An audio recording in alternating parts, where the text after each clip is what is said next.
Man. Good timing. So it's recording to Zoom, Right. and I'll post it later. I'll probably edit some of it down, all the stuff before, and Sure. edit it down and then Sure. post it. Great. Yes.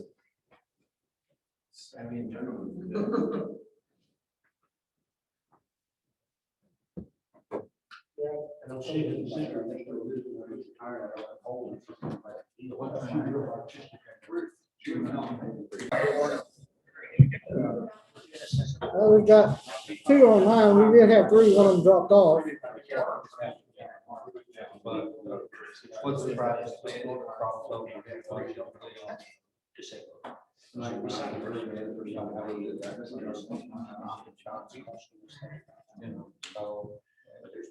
It's all right. You get to go. So we're ready to go.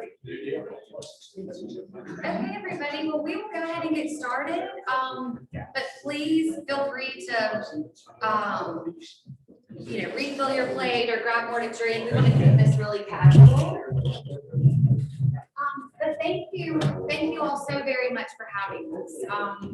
We are so excited to be here. We're thrilled for our partnership with Hartsville and the county, and are really looking forward to not only just working with all of you today while we're here, but really for the rest of the year throughout the life of this first part of our partnership.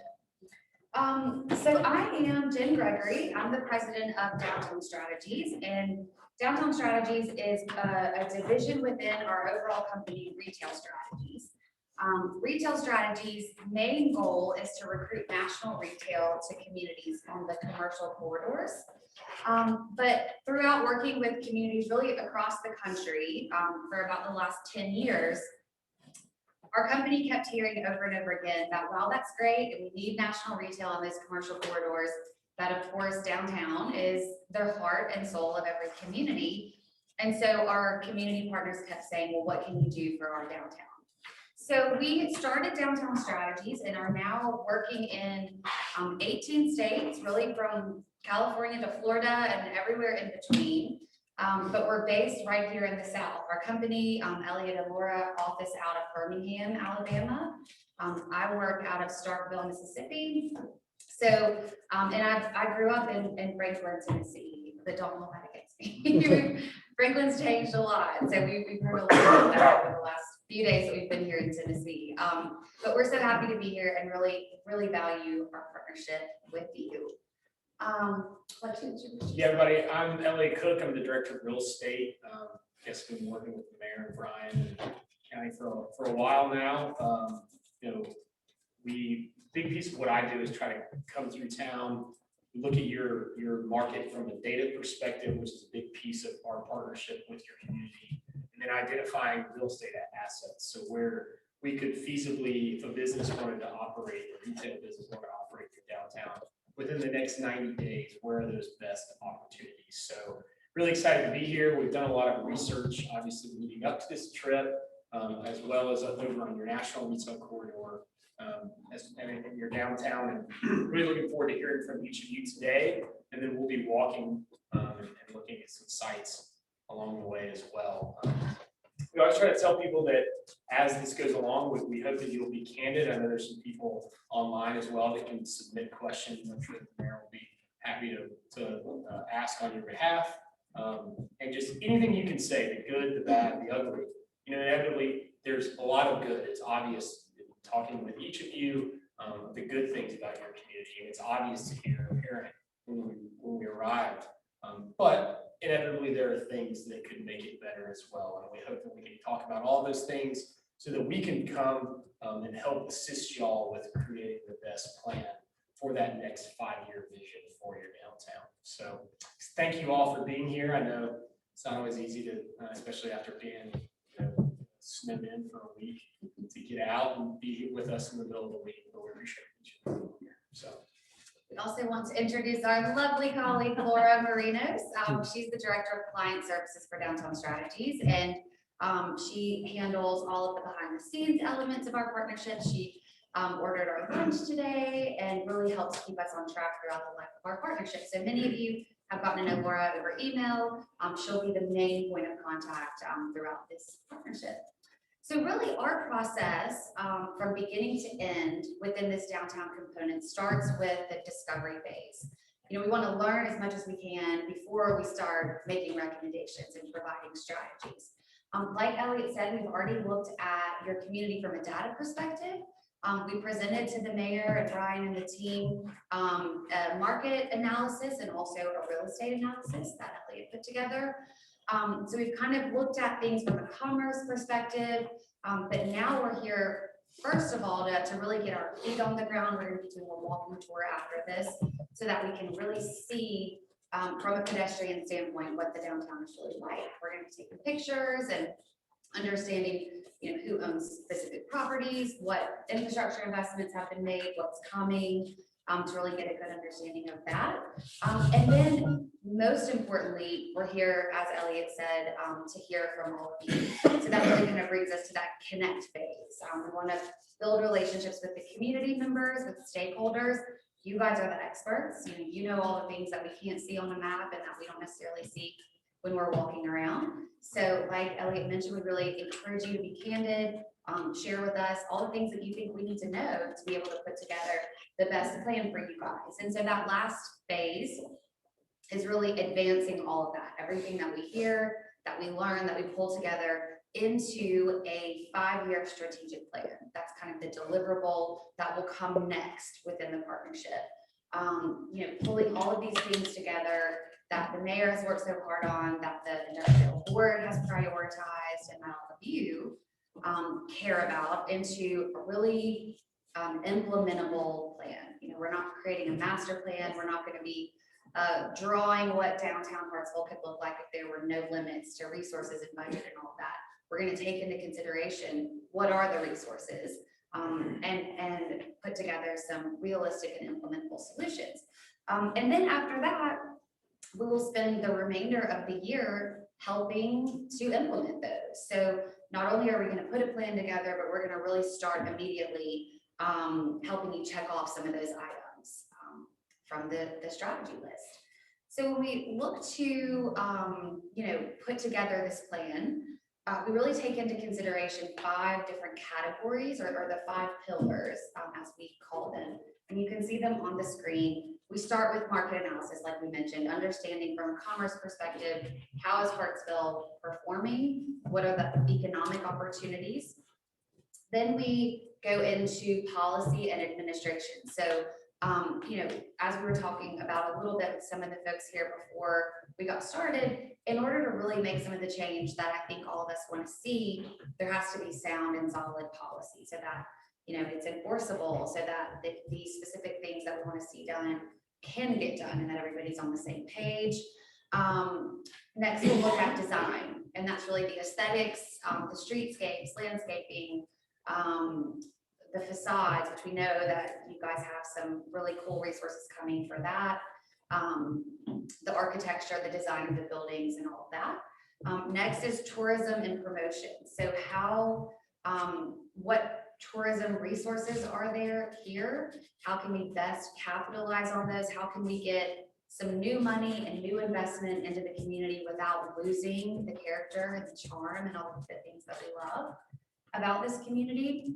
We're also going to be looking at wayfinding signage. How can we get people kind of from the highways and kind of the exterior roads into the downtown? And then last is economic vitality. You know, Elliot did a real estate analysis. So what pieces of property might be the most retail ready when we think about recruiting new businesses here and the like. So that's our plan. That's what we are here to do. And that's enough talking on our part. Now we want to really hear from you guys. So let's just start off. If you could, if you have a comment, just identify yourself, if you will, and what your affiliation is with the downtown, with the community, and let us know what you think. So the first question is to really help us understand what sets Hartsville and the county apart from other neighboring communities. What is special about Hartsville that we need to know? What do you love about it? Okay, I'll start. Because I think most of you know me, I'm John Oliver, the county historian, but if you've done some research, you know this already. Our town dates from the late 1700s, and the road that comes right through here, our main street, is part of the old Avery Trace, which was the first road from Nashville to Knoxville, Nashville, I guess. And actually, it was a Buffalo Trail. One time I went to Cascade Springs where there was a salt lake. Make a long story short, this town is very, very old, but the entire downtown is burned down on multiple occasions. And the last time it burned down, it not only burned down this side of the street where our courthouse was, it burned down the opposite side of the street and even went up that street. And there were only two buildings left over from the historic downtown that survived. And one is the old bank on the corner here and the old one across the street from which is a beauty shop and a nail salon now. And the Methodist church behind it, 3. So consequently, in 1904, this was started from scratch. And so every building you see down here dates from 1904 to about 1920 when the town gradually rebuilt.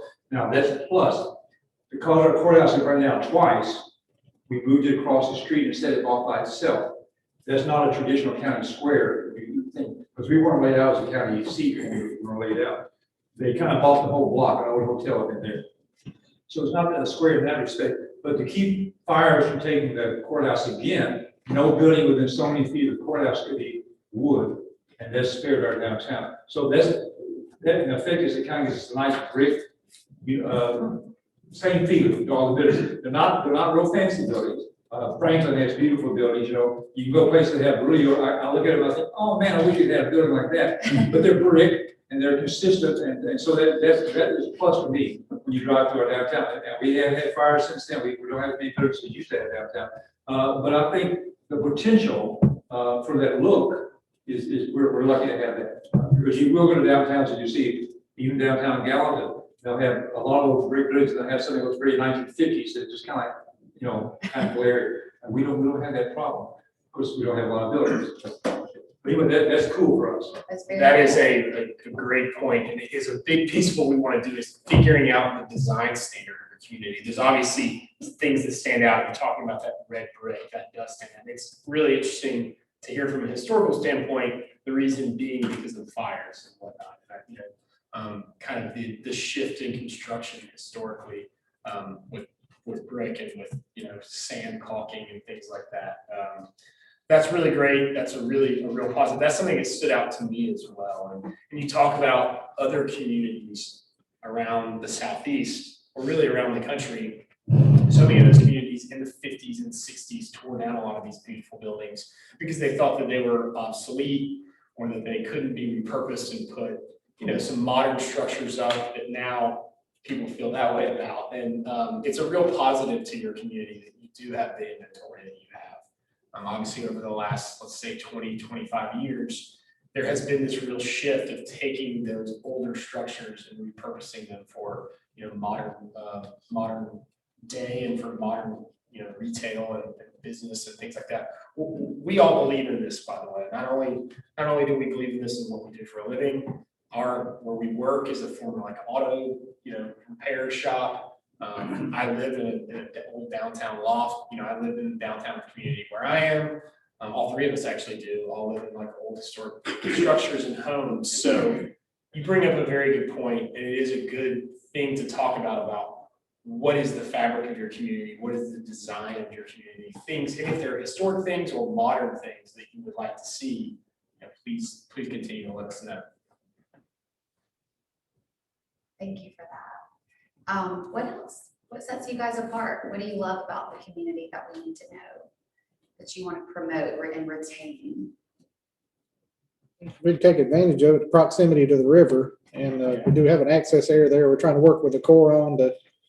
Eventually, we'll probably have to lease it because they don't have any money to maintain it. It's been allowed to kind of deteriorate, hasn't been maintained like it should. I think if we can get that going and proximity to downtown, that'd be a good thing to take advantage of. Yeah, absolutely. I think that's another thing is talking about what your assets are in this community. Obviously, people are the #1 asset, but things like a river, school, communities we work with that have a college or they have, whatever it may be, a river is a total asset for your downtown. So that's really, really great. How many miles of the river does Trousdale County? I think it's somewhere between 30 to 40. where it meanders back and forth, it's really a lot longer. And I think from Second Creek to Taylor's Landing is 14 miles. You were gonna say something? I was gonna say the river's probably our biggest asset that we've never really capitalized on in the last century. Sure. The people, of course, are a great asset. The fact that we do have a vocational school here, I think is a big asset, particularly people looking at industry coming in. Our school system is one of the highest rated school systems in the state. Our tax base is somewhere in the middle. We're not the highest, we're not the lowest. So the quality of life issues like that, you don't have a lot of the assets like golf courses and country clubs and things of that nature. So, but to a working class of people, it's a great place to live. It has a lot of things that people look for.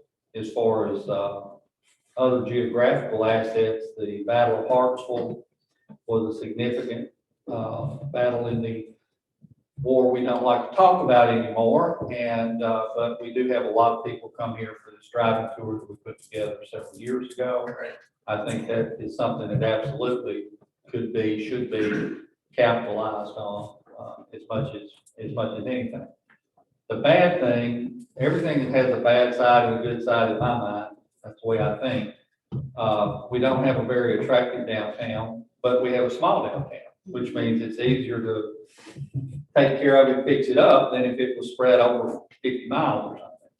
The other biggest obstacle is our central commerce district is not our downtown. You know, and it's not far from it, and it absolutely could be, and kind of is tied together. But that's one of, I think, the biggest obstacles we're going to have to overcome. Sure. Was the battle, are there any specific locations within the downtown that were iconic to the Battle of Hartsville? Yes, and we Okay. have markers, the courthouse, Okay, others downtown, big great. placards. Okay, so we'll It's see. a those driving on our tour over the county and 2 or 3 of the stops are downtown. Wonderful. Okay, great. Those are all great things. Talking about, growth and the type of living that you offer, it sounds like the story we've, heard or are seeing is that there have been a big influx of people moving to this community over the last, let's say, 5 years or so. Or maybe even longer, more than that. That's gonna, as we all know, gonna continue to be that way. The last year, so many people are now able to work remotely. Specifically, a lot of people are going to work remotely indefinitely, so they are going to want to come out here, buy a piece of land, and have a good quality of life. So thinking about that, and that just is a great story. And obviously, keeping the charm of the small town. That's why people move here, is because they want that small town charm. They're not obviously trying to. One thing recently is the gig city. I mean, we have broadband It's great. available everywhere in the county now, which is a Huge. huge asset for a rural community. Absolutely. And I think that's one thing that's caused a lot of people problems when they moved here. They assumed it was here, found out it wasn't, but certainly glad that it's here now, and worked really, really hard to make that happen. That's fantastic. Huge. And so it's a tremendous asset, I think. Do you feel like that's been marketed properly? I don't know, I had that conversation with actually the Tri-County yesterday, continued this morning, what's the next phase? We finished the build out pretty much. Are we gonna, what's your take rate? Are we gonna try to do, things to improve that? What's the next step? And I think it's just now kind of being formulated as to what direction to go with that. Great. I know they're wanting to put more public hotspots up in and around the areas, and we've had some conversations with them. The mayor may have had a lot more conversations with them than I have, but it's been a tremendous asset to us. That's fantastic. Yeah, they've been expanding, they've actually been putting up the modules, or they put 2 in the park, and there's one over here by the high school baseball field and everything. It gives public access, so they are expanding that. That's something I talked to them about, trying to get it more expanded in downtown so people can take advantage of it. One of the things I'd like to do is over here in front of the courthouse, we just had the streetscape, so there's a couple areas in front of the courthouse that got taken up. We need to landscape them or do something. One thing I thought about doing is put some kind of display and maybe in front of the courthouse, rotate out some kind of display or something to make it more of a tourist draw and put like a little area they can stand behind. I'm trying to make it like Disneyland, really. I have like a little mark here that says, Hartsville, Tennessee, Heart of Tennessee, or something like that. And then behind them, they've got that, but there's an area in between where they can stand and take a picture That's a and great have idea. that done. It's amazing how many people stand out here and take a picture in front of this Oh, courthouse. yeah, absolutely. Or the gazebo, whatever. It's just- And but got kind of going with what Mr. Jewell said, some of the issues, places we got issues are other than the streetscape that got done, some of these sidewalks they were put in sixties, fifties, somewhere around in there, they're old. Some of them are deteriorated. They're just starting to turn into rubble. Sure. So we need to work on that.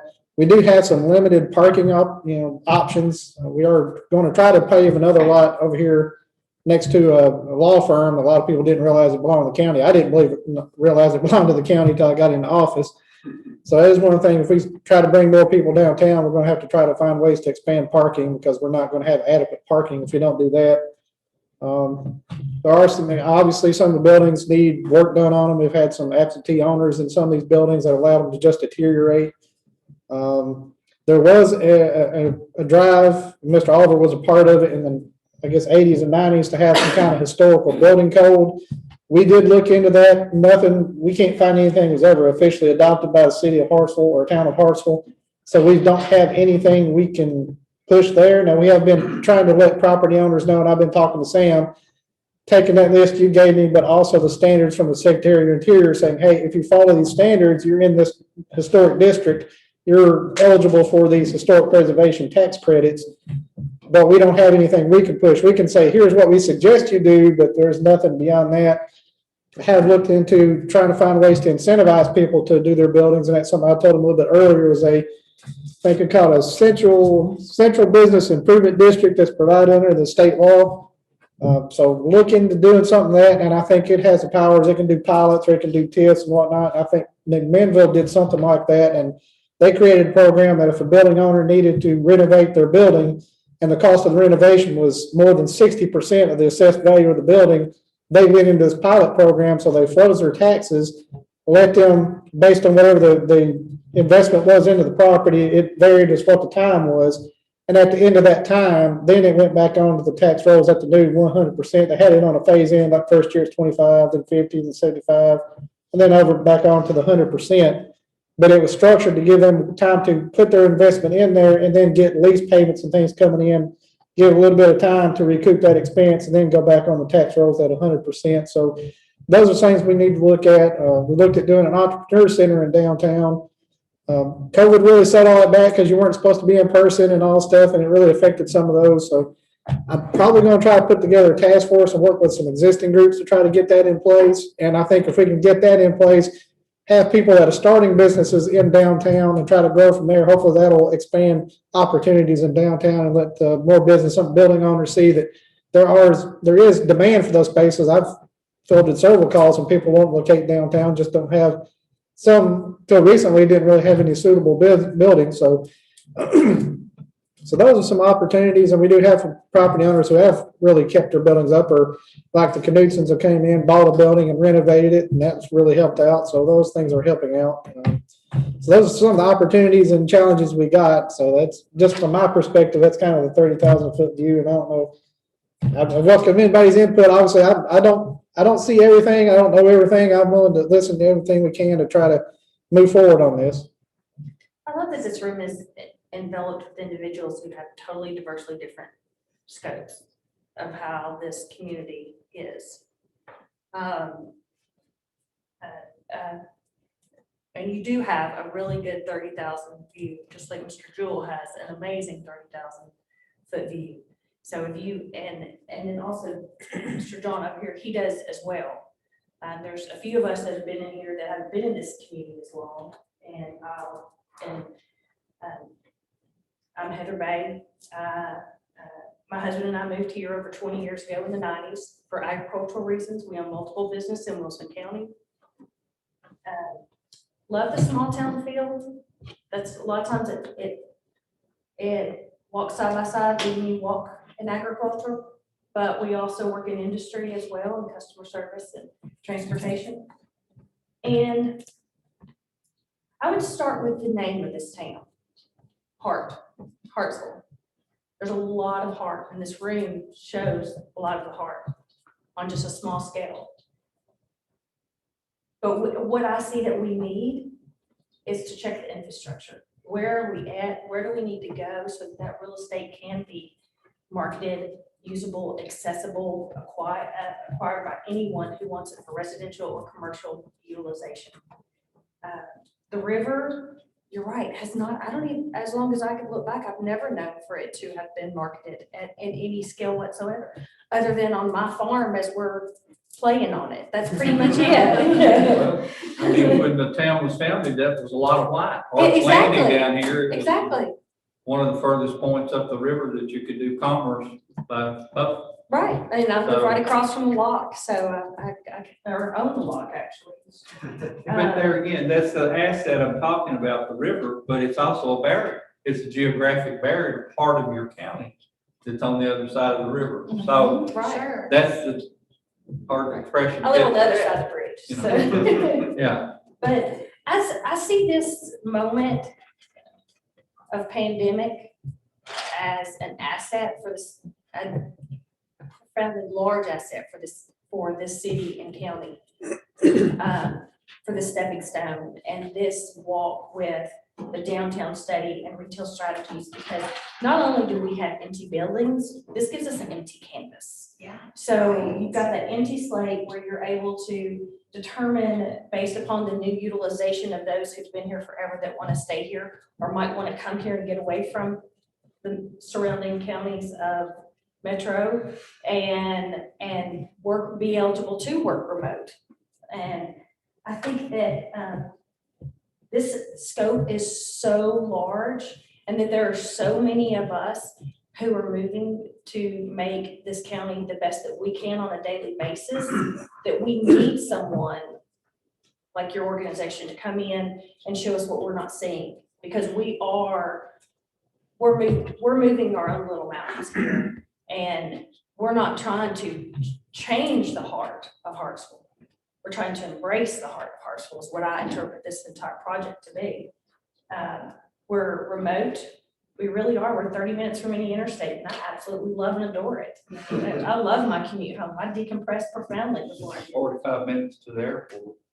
I mean, 30 from mine. But I'll run to the airport. but I'm saying Yeah, it's exactly, probably the yeah. furthest point. you know. Yeah, it is.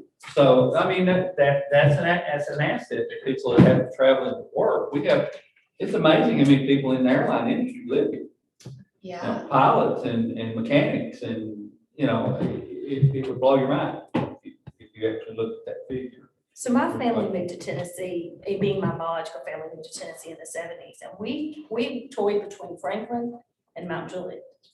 And I see a lot of what this community, the stages that we are today, is where Mount Juliet was with their one blinking light, not even a red light in the 70s. So I think our largest thing is going to be infrastructure. What do we have to have based on what we do have? And because they're coming. I mean, we're not gonna stop. We're not gonna stop people from coming at all. They're coming. And I don't think that we need to make it so that we divert, so that the code's so strong that we divert them from coming. But I think we need to guide them so that we remain the Hartsville that we have always been. That's what I really hope to see out of this, is that we find out what is out there so that we can still come to the Mexican restaurant we have two, so Mexican one of our choice. So, you know, whether it be you walk down the street from a loft apartment or whether it be you walk from a neighbor's house to your other neighbor's house. I think that's my list. That's One- great. one thing- Thank you so Very much. One thing that has amazed me so much about this community and the people even in this room, the people that are most passionate and care the most about this county and the city are not from here. They didn't grow up here. Those people, pardon me, listeners are for the most part out dead. Mr. Oliver didn't grow up here. I didn't grow up I'm here. counting the story. Heather didn't grow up here. I'm Birmingham, Alabama. I'm just saying, I mean, so many of the people that care and are trying not to change it for the sake of change, but to make it better for everyone, we're the outsiders. I mean, even though I've been here so long, I can't remember when I wasn't. But, you know, to me, that's an asset. We're very diverse. We're racially diverse. We're diverse as far as where people are from. It's not just everybody in this town grew up in this town and stayed in this town. And to me, that's an asset. Some people would look at it that way, but I do. No, I think that is absolutely an asset. And I think you all are putting it very well, that it takes a mixture of it takes a mixture of the people who grew up here and their parents and family have been here generationally. They have, they can tell a great story about it. It's important to this community, help building this community. The people who choose to live here, and inevitably people who are coming, I think you're going to have the right type of growth. You're going to have the right type of person coming here, and building upon that, like you said, you know, people who have chosen to live here and just want to make it better. And how do we all coexist and do this in the right way that's for the betterment of everyone? You know, the diversity and all of that, those things are incredibly important things to identify and lean in on, my opinion. So. And as a parent who's raised 3 children in Trousdale County, the school systems are much better now than they've ever been of my time here. And I think that's another thing that we do not market. And like you said before, TCAT that has a fantastic reputation. There's so many hidden gems within this county that people do not know about because we're all going through the motions for our own walk in life. And that's one thing that's just not, I don't see, which all mine are now out of school, but my youngest is in college. But yeah, that's one asset that I don't see advertised enough. But you've been here. Yeah. I raise my hand. Yeah. I'm Robert Thurman. I am a banker and I'm on the Industrial Development Board. I am a native. I'm 67 years old. So I've seen a lot of change somewhat over the years. I think one of the more important things that I see now is a change in attitude maybe positively, that people are looking to make things better instead of just sitting back and saying, well, we don't want things to change. Well, we all know if you really think about that, it's going to change regardless, one way or the other. I've also not been one that ever complained when I went to pay my taxes either, like some people do. I feel like we get a pretty good bang for our buck here, you know, and my taxes have gone up. I moved up the street. I live in the city and I own 10.5 acres in the city now, but my taxes have gone up, but we get a tremendous return here for that. I just in the last few days with the snowstorm and the ice storm, I heard people talk about how much better our roads were cleared than surrounding counties. Yes, yes. We have had a tremendous amount of growth in home building here, and I still think that's going to be the same. I have customers that have told me they have moved here from surrounding counties and some affluent counties somewhat because of the school system. Just things like that. And we've talked about the river somewhat for years, about trying to make better use of that in tourism and those types of things. And we've never exactly zeroed in on that, I don't think, to figure out what might be best. When I took the survey that was put out about the downtown, you know, the streetscape is wonderful, but in a little bit of a negative tinge, when you create one word that describes it, I said tired. It's just tired. And it's been that way for some time, but that's not unlike lots of downtowns. either. But if we could somehow create something that makes it maybe a little more special than some other place. We've had a new restaurant to open just in the last few days. Which one is that? Uh, Oh, that's the farm table, okay, okay, Yeah. great. in the old paint store. Mhm. And there were lots of people there when I came here. Just, people have a choice, you know, it's not just Mexican. Mhm. Or they have meat and three, but they have other things too. I think an attitude, a positive attitude that we must all try to keep to try to make things happen. You know, I'm just always amazed, John Oliver grew up in Alaska. And he's the biggest champion That's for our county Yeah, and things like that. But I think the people here that may have been the naysayers, maybe they're quieter, or maybe they are, maybe they, some of them, maybe like me, are advancing in years and they're not as vocal sometimes. But I still think having an initiative like this, a formal initiative where we are trying to do things, whether it's for infrastructure, all the things Stephen tries to do to help, and everybody in this room to try to promote and take it incrementally of what we can do to do things in the right way. And I think we are headed in the right direction. Maybe for the first time, it was in a real active way than we have been in the past.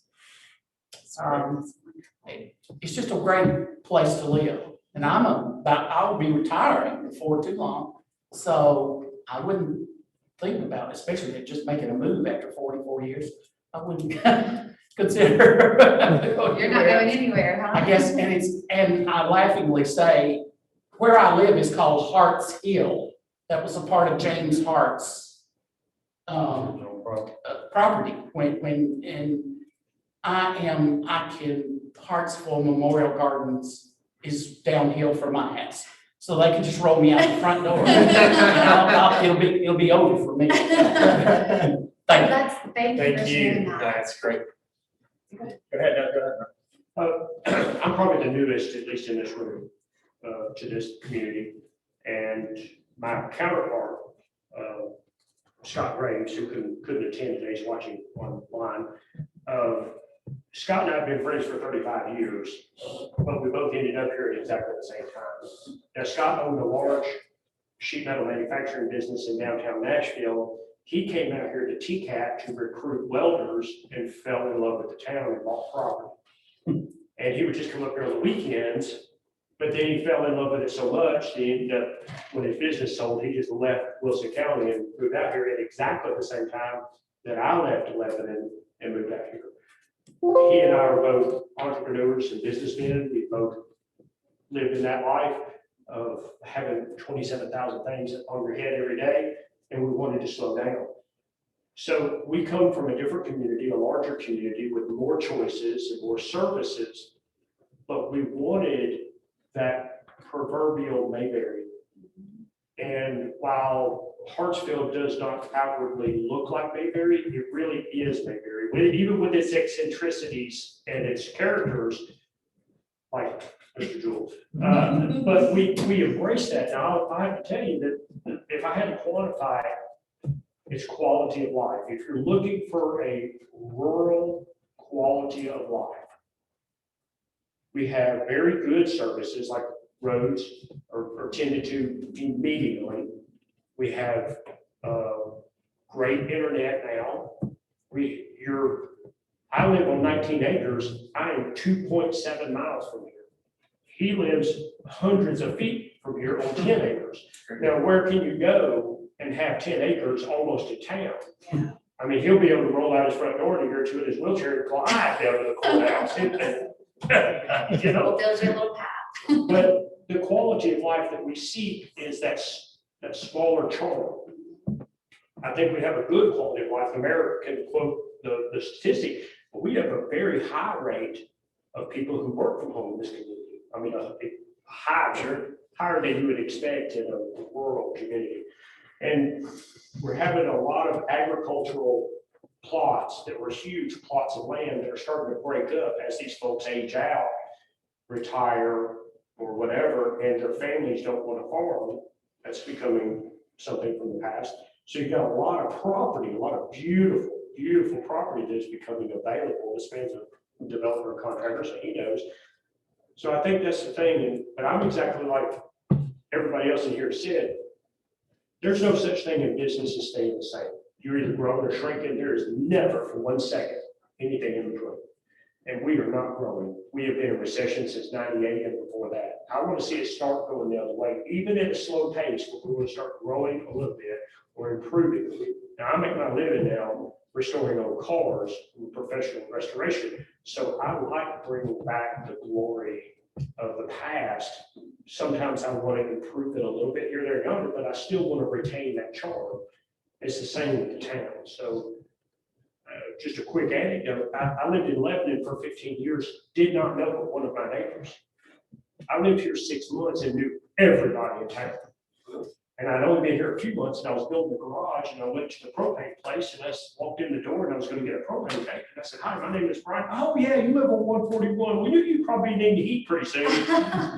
That was weird. In Lebanon or Nashville, that was just weird. That was creepy. It's like, these people are weird.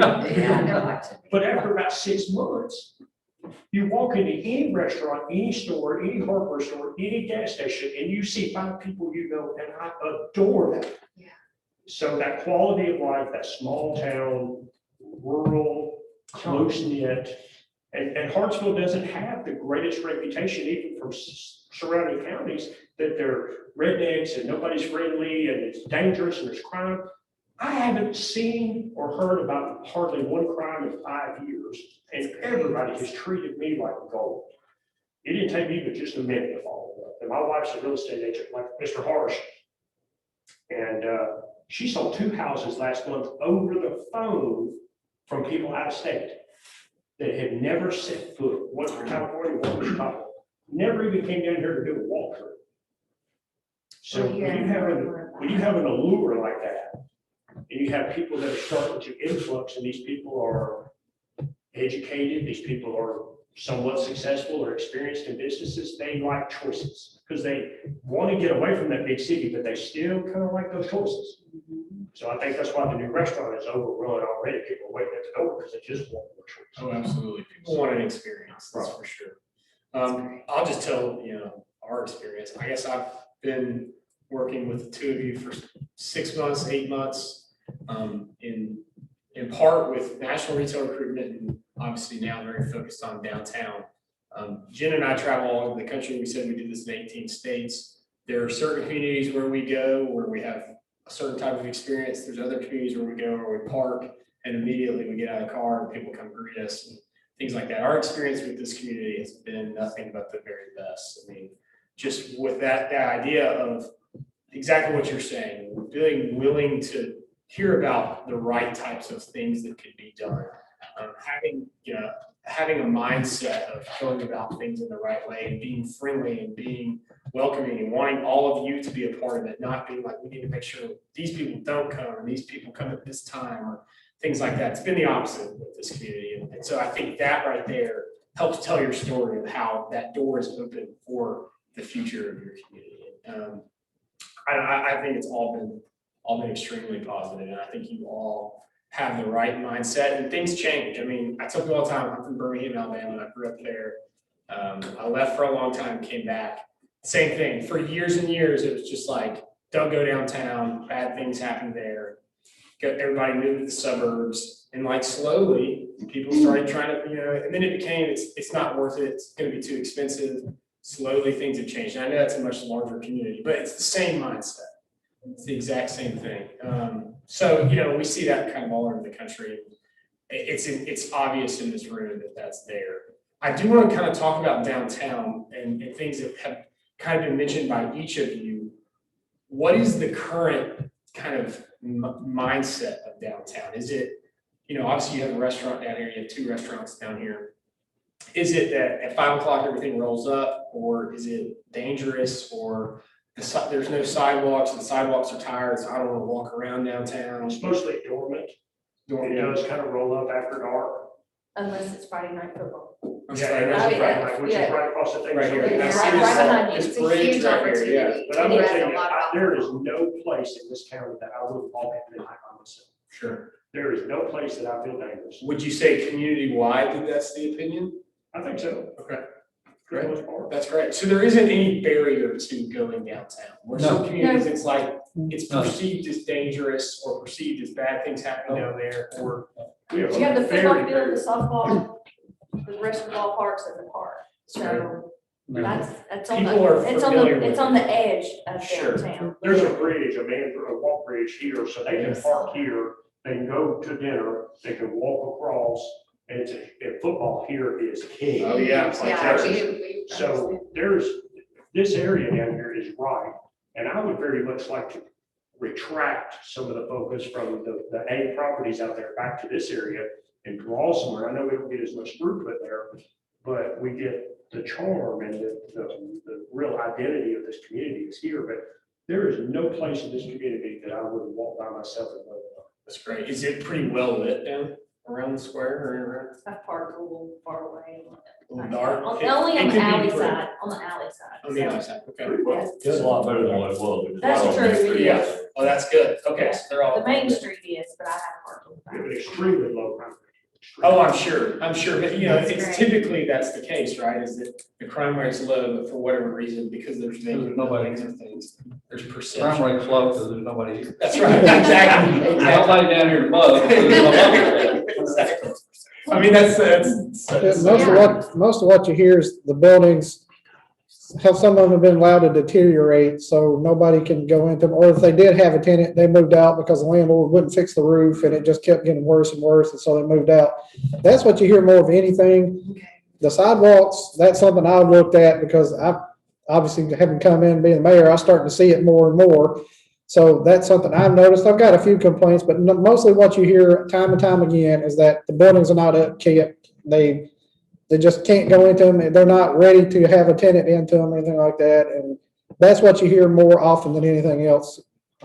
So at least that's what I hear more often. An incentive to those property owners to do something with the building other than let it sit there and fall down. I don't know whether we could do that through our tax structure, that we can throw penalties at them for unoccupancy tax or Yeah. whatever you want to call it. But I'm ready to do that Well, let's- because it's ridiculous. Let's talk about that currently. Is there any kind of code enforcement on it? There is code enforcement. Good. But does the code, is it basically that the city really can't get involved until the building is falling, until it's a hazard? Mainly is we need somebody to Okay. file a complaint, and I have talked to some people that have been in there and they don't want to do that. Sure. And okay. because I've told people that had concern with the building over here that I've been mentioning about the roof leaking and everything else, I said, you need to file a complaint. You need to do this because that's what our Have to county be a attorney tenant. told us. For someone else. Yes. Somebody else that bordered that building. Oh. Is there a code enforcement officer? There is. There is. It's our building officials, also our code enforcement. great. So, and we have done here recently a lot of code enforcement and been going to court. Now that's been set aside due to COVID and whatnot, but we have went to court and that kind of stuff. So we are doing the code enforcement side. Our county attorney wants us to get the complaints because eventually if it goes to court, it's just like getting a complaint on the criminal side because there can be some penalties there. So that's been the thing is you can't get people to file that complaint to get it started. Now we have looked at maybe eventually in the future doing some condemnation or something if it gets to that point, because if it keeps leaking and mold and everything else, eventually it is going to collapse. You don't want to get to that point, but I'd rather have the carrot than the stick. Yeah. So that's why I talked about that Central Business Improvement District. It could be that carrot with pilots or TIFs or whatever to give them an incentive to do that and move forward with it. But you've got to go through the process and create that, and it's not an overnight thing. That's all right. Under the surface, there's a lot, and there's been a lot of meetings of people who really want to clean the place up and enforce codes. And Mr. Jewell used to be over that, so he's quite experienced, quite expert on that. But he probably agreed that it could probably be more aggressive. But the problem is because we're so small, you're not anonymous. If Right. I complain on you, you're gonna know that I complained on you, and that makes people a little bit nervous about it. It's easier to do when you're anonymous. So there's a lot of people that really want it to be better. There is a little bit of an undertow in this community that, well, we don't want to mess with him because he could cause a lot of problems. Crazy, I know. Yeah, or he could shut the road down, or he could sue us, or, so we're just small enough that that is a precarious position for a lot of people, and we don't have a government that is wealthy enough to really take on a lot of lawsuits, so Yeah. we have to tread lightly in some places. That's right. Well, a couple of things. We can be the bad guys, first of all. So part of our plan will identify, some opportunities, some pieces of policy that the city may want to consider to implement, incentives, things like that, that can hopefully give the elected officials kind of the backing that they might need to pass some of these policy changes. But also, as it relates to that, a couple of things that we want to talk about. One, if Jen Gregory wanted to open an ice cream shop in downtown Hartsville, and I really would rather just buy the building than be a tenant, and what we're gonna see when we go out on a walking tour, but what are there opportunities for new businesses to open up a business? I know that part of it is that the buildings aren't tenantable, so are the property owners willing to sell? Not all of them. I know some of them are there's outlying situations, but are there buildings available that might not be listed, but that, the owner would consider selling? And then do you guys hear of people in the community that are interested in opening a business? Like we said that there's nowhere for them to go. If the buildings were fixed up, do you think there's a climate of entrepreneurship here where mom and pops would be interested in opening? There is, but my personal perception is that we have a lot of businesses that open and it fails. Right. They're largely because they're undercapitalized or they don't have enough experience to properly manage them to where they plain out start to become self-sufficient.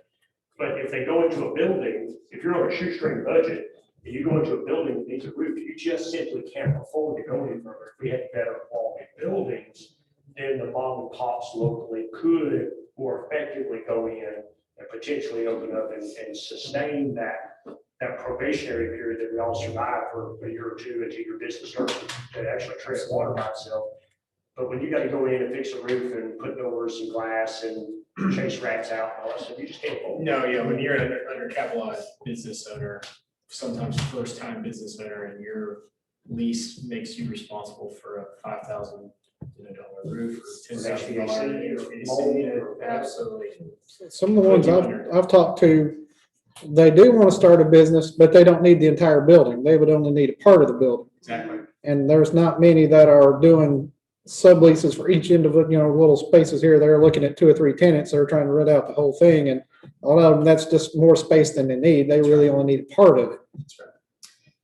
Are there, and again, we'll see this in the walking tour, but are there second, third floor spaces? Is the inventory there? So if you guys talked about people working from home, we've got this great internet.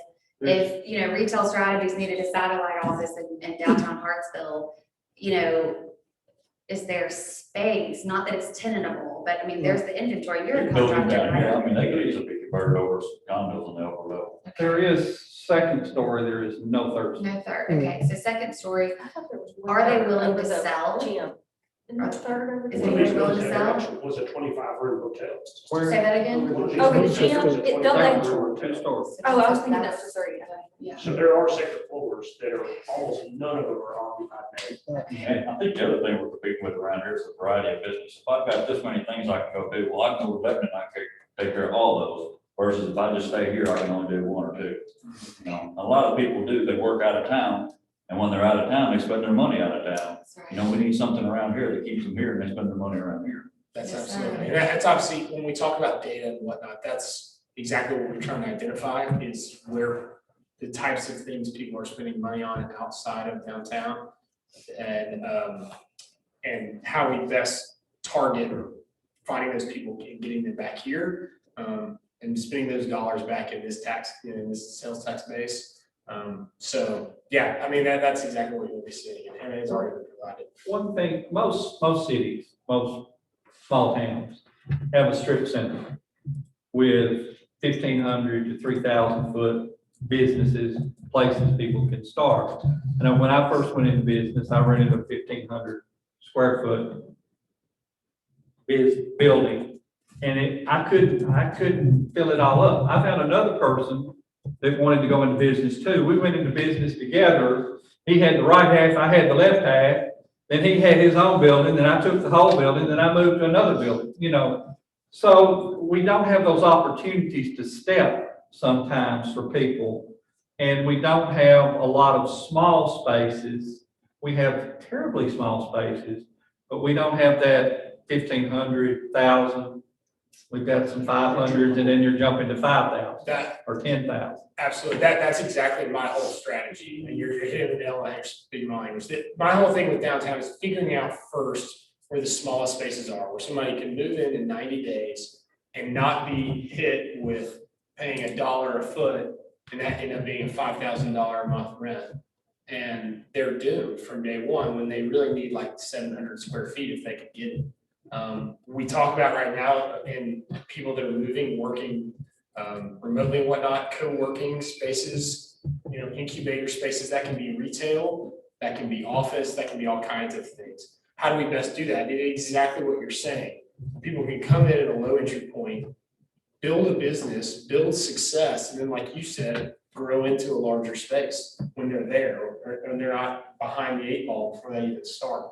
So that's a big piece of it, and thinking about if there are some of these second story spaces where there could be, or even a first story space where there could be some co-working with that broadband, things like that. Is there any residential downtown? When I say that, is anyone living in any upstairs buildings that like actually, like I know they may be living there, but There used to be, Legally. Legally, not a slumlord. Yeah. there used to be some over here, closer to the post office. There's a 2-story building there. There used to be some people that lived there. It was a hotel. Right. A hotel. I'm talking about across from the hotel. Oh, across from. Yeah, there used to be some people that lived there, but it's been years since I've seen anybody in that space. And then over here behind the courthouse, it was used to be, they called the building called Friendly's Market. I think there's 3 apartments up there, and I know there are still people living there because I see them standing outside every once in a while. So there's people living up there. However, I wouldn't put my enemy in that space. that's to be honest with right, you. that's right. But they're not the owners. They're not the. No, they're just the tenants, but there are some very, very few people living in what would be those downtown commercial spaces, you know, on the second floor of those commercial spaces. Now there's right beyond the actual, I guess, commercial area downtown, there's residential areas there, but there's very few that are actually living here in this area. Well, across the street over here, the Mexican restaurant behind it, they have some of their people live back You can there. walk right down River Street into town and, you know, where Mark Frisbee lives is just a block from the courthouse. So you have people who live close by, and actually we have really nice sidewalks. I think you'd be surprised when people will walk downtown, but you walk to football games, because I used to live on a block of the courthouse, and we always just walk to football games and things. People would walk more downtown, and I think it's with the work we've done recently, it's making it more inviting to walk downtown. Oh, absolutely. You know, a lot of people live on River Street. It seems like you tell a great story about living in such close proximity to downtown. Oh, sure, and we raised 3 children here on a very busy street, but, you know, I don't think they've suffered any ill effects at all. Okay. But I think they all think pretty fondly of it. I actually have had conversations with someone that buys, sells properties that actually had looked at the old hotel building to think about making lofts or apartments there. Okay. The roof is in such bad shape. I think that was the turnoff to start with. And they probably had, Somebody bought it recently.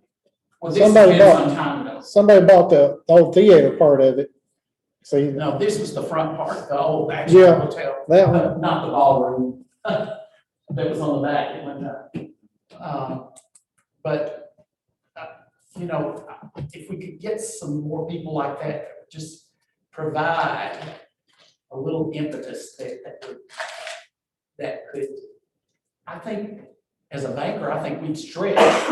Maybe if there's, you know, I know what you said about the undercapitalized, I certainly understand about that with some people that's starting out, but if you have experience and things like that, you know the pitfalls maybe ahead of time.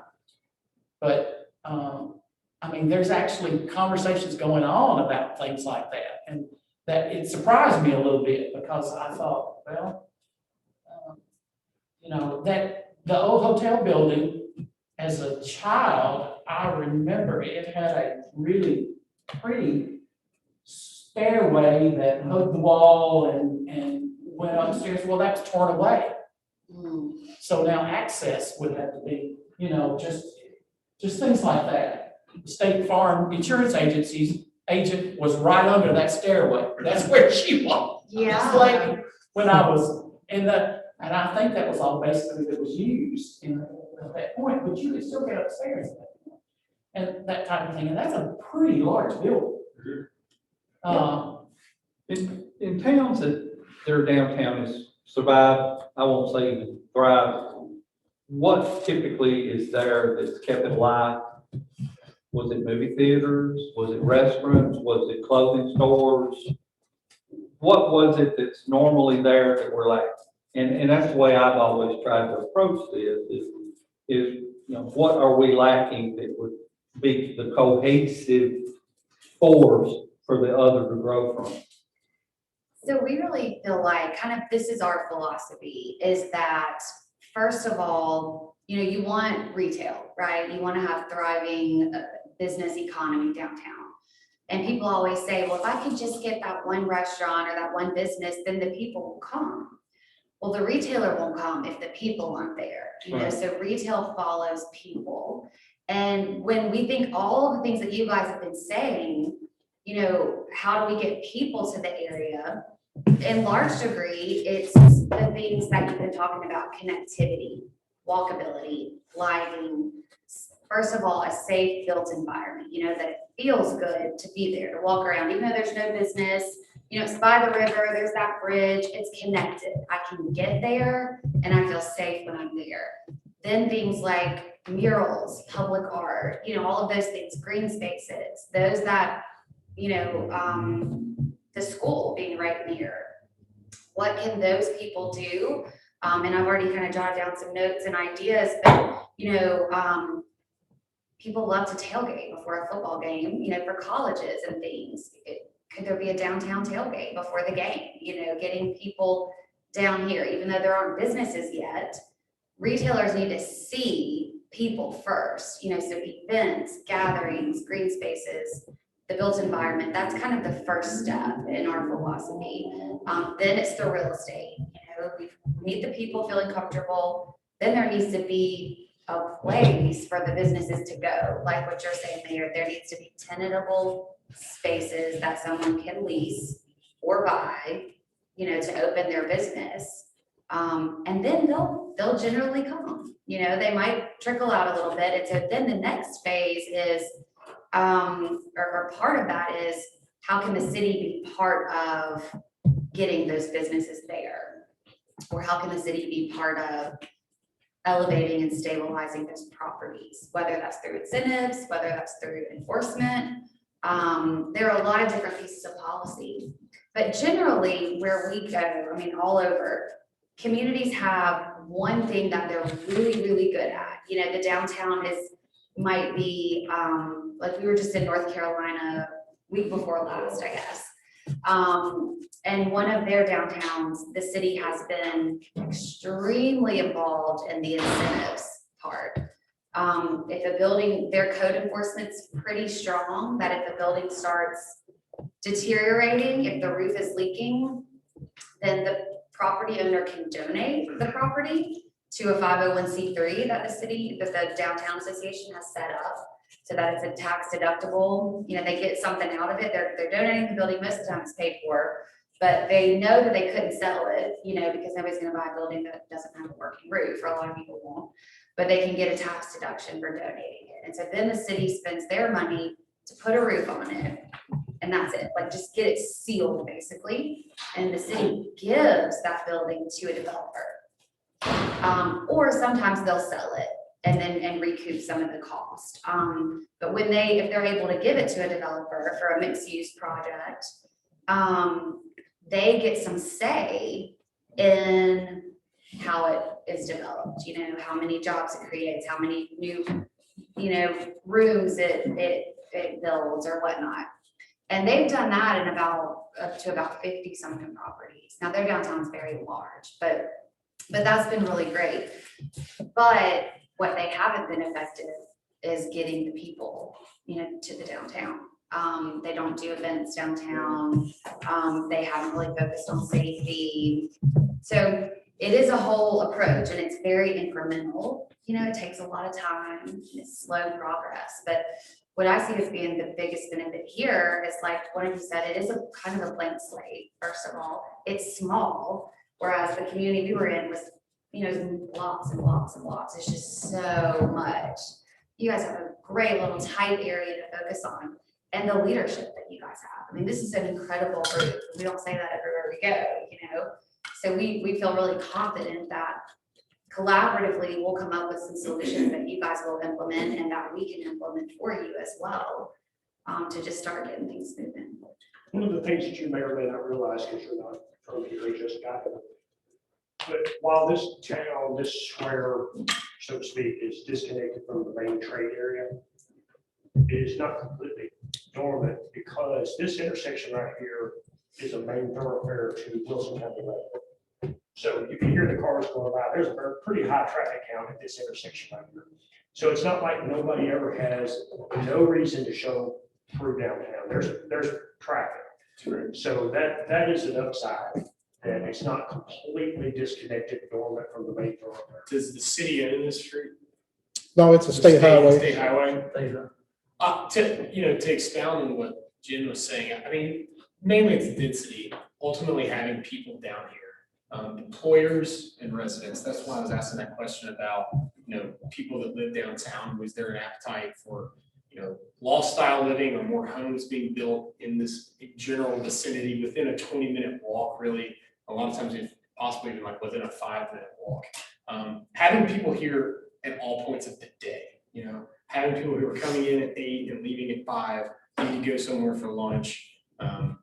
You know, having people have a reason to want to be downtown at night, talking about being able to walk or, you know, take your family and do multiple things downtown, spending more than 30 minutes. If I can be somewhere and consistently have a stream of people walking in front of my storefront for whatever reason, because, you know, they need to do something with their employment, or, you know, they're going to see a friend or something like that, that is what helps sustain business. And then being a strong business community is in a community like yours.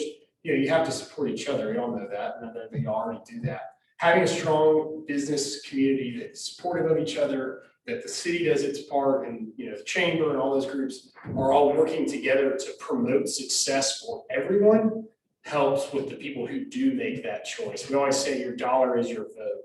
If you want new retail to come in, support the retailers that are there, because the word gets out. Hey, there's an hour-long wait every day at the new restaurant. Somebody's gonna be like, shoot, I want to open a restaurant. I want an hour-long right outside of mine, you know? And that's what helps get people to make that, you know, take that chance. And that goes for national retail as well as somebody who's trying to open a coffee shop. If you go back to the model of the shopping center, you had an anchor. That's right. That's You right. had an anchor store. That's right. The Usually big it's a store. restaurant, yeah. What will our anchor be? Right now, our anchor is the post office, that probably has more traffic than anything down here, and the Mexican restaurant, and the court system. Well, not everybody has to do with the court system, but I'm saying we don't have that anchor.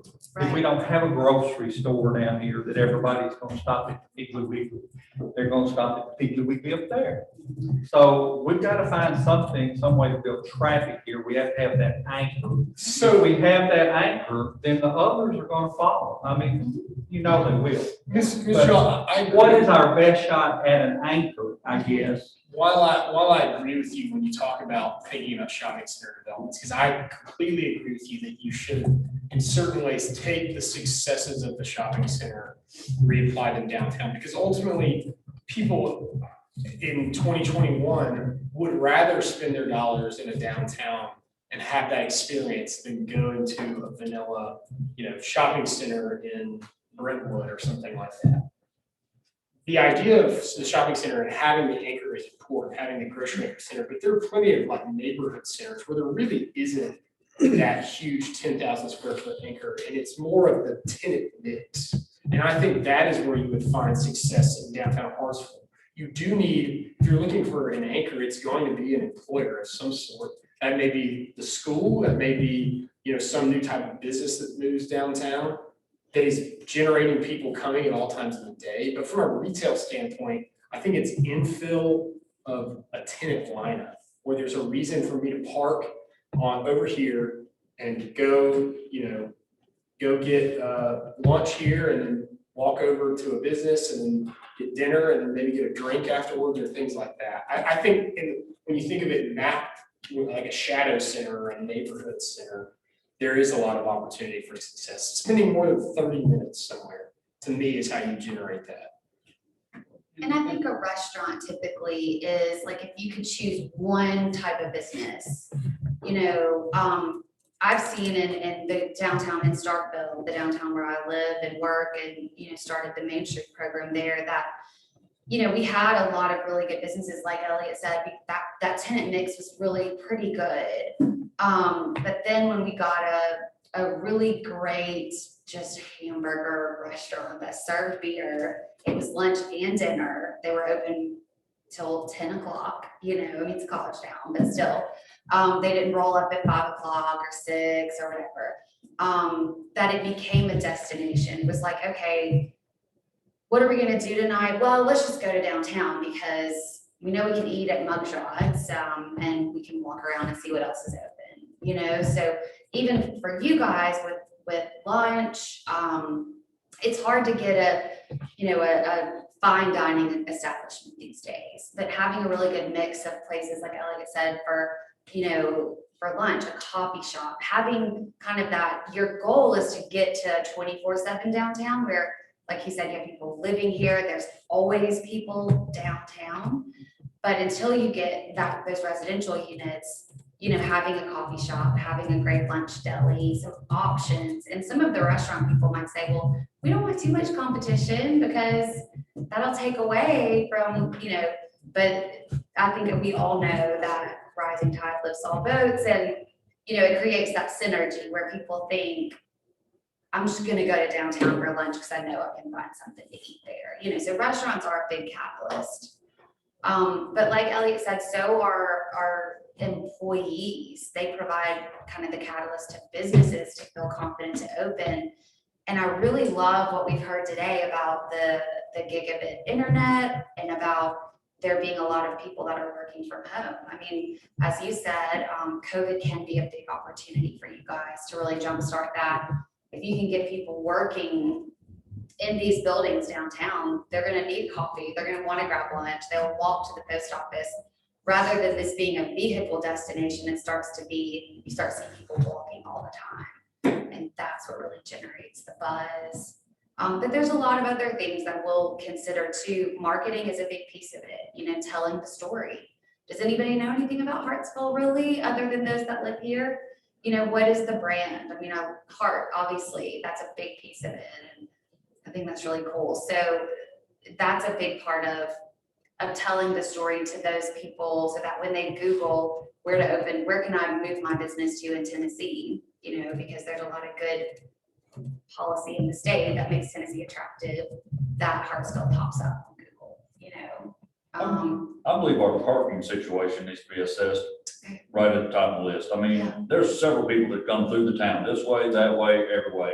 But to get into any of these parking spots, I mean, lots of us have big trucks. You can't just pull in and park and go do something. I mean, the few places that you have up and down, right on the strip down here, well, yeah, if you got a business there, you can get 3 cars, but I mean, you don't have that line of traffic. I mean, if that building out there on the corner, I don't know what that was, if that was gone, and that whole thing was made accessible down there. I mean, yeah, then you could put plenty of people in there. I mean, the Gregory's down here that opened up their new business. I mean, it's a staple at this point. I mean, they're gonna do their own breakfast, they're doing lunch, their own produce. I mean, you name it, they've got the whole thing. And just like you saw the other morning, it was packed. You couldn't not get in there. Out of 10 tables, every one of them was full. So it's getting, so you're saying that there's times where it's very, very difficult to park downtown? Yeah, definitely. Yeah. Well, especially for a huge portion of the lunch business in this town are gonna be people like him, that will be tradesmen, sure, and they have trailers. They cannot park down here, so they'll be there and eat. Sure. You know, even if they're hauling small enclosed trailer that work out of, if you're hauling, if he's hauling a 16-foot, you know, enclosed or utility trailer to haul his equipment on, he can't eat in there. So he has to go somewhere.